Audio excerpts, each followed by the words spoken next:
Hey campers, it's Teresa Goodlet here. I have the pleasure of talking to you all today about oregano. There. Oregano is a very powerful antibiotic. We call it nature's antibiotic. It's also really effective against viruses and fungal infections too, so not just bacterial. It's going to be very supportive to your immune system. It's high in antioxidant properties, which is why it can be used so effectively for these things. If you've got some sort of stubborn respiratory issue going on, or even a stubborn digestive issue that's just not responding to some of the other oils, oregano could be the answer. So just keep that in mind. You can use the oregano in all three of the ways: topical, aromatic, and internal. I will warn you though that with the aromatic, a little goes a long way. You're probably only going to want to add 1 drop to your diffuser. It's very potent and very strong. We call oregano a hot oil. So it's one of those oils that if you were to put it directly on your skin, it's going to feel pretty uncomfortable. So always use a carrier oil like fractionated coconut oil when you're going to apply oregano topically. When you're using it internally, you want to use some precautions as well.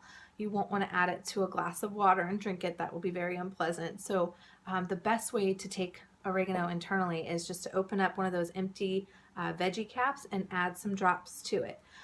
Typically when I'm making myself a veggie cap with oregano, I add a couple other different essential oils to the combo, and we call that the flu bomb. But again, just keep in mind you don't have to be diagnosed with the flu or it even be viral in nature to be able to use the flu bomb and have some good results for your illness and symptoms. So we call it the flu bomb, but it can be used for all kinds of different sicknesses. So the making just a capsule, and then you can bypass your taste buds and you'll prevent from burning your lips or anything like that. So that's going to be the safest way to take that internally. I'm going to share with you all in just a little bit how to make a roller bottle with the oregano in it and these other flu bomb oils.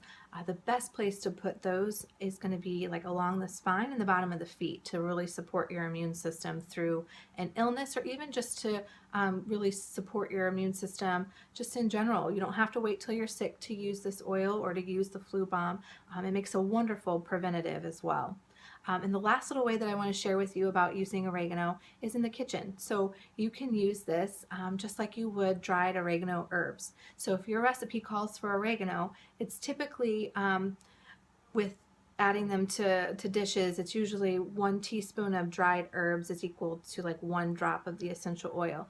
But keep in mind with the oregano, it's not the same conversion. A little bit of oregano is going to go a long way in your dishes. So the best little tip that I can tell you is to take a toothpick and dip that into your bottle of oregano, and then you're going to swirl that in with your whether it's a pasta sauce or a pizza sauce, and that's going to be more than enough to really season your dish. So just keep that in mind. You don't want to put a whole drop in because it'll probably ruin it and it won't taste good. It'll be too overwhelming. So I'm looking forward to sharing with you how to make that flu bomb roller, and so I'll see you soon.